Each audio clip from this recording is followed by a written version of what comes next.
পাতা, তুলসী পাতা, হলুদ, কাঁচা হলুদ,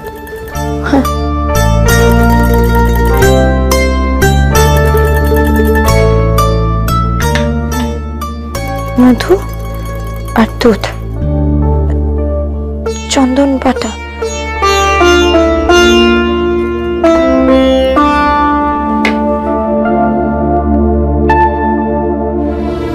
আমার জন্য প্যামের মুখে অ্যালার্জি বেরিয়েছে।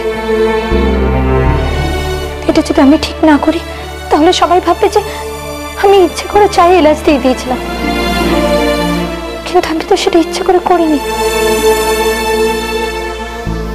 আমাকে এটা ঠিক করতেই হবে। ভুল যখন আমি করেছি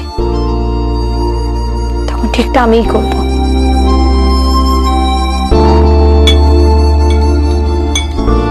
এই দেখুন ম্যাম, আমি আপনার জন্য নিম, হলুদ, চন্দন, তুলসী পাতা, তারপর ঠান্ডা দুধ, মধু এসব দিয়ে দেশি প্যাক বানিয়ে এনেছি। এটা আপনি মুখে লাগান, আপনার জ্বালা ভাবটা কমবে।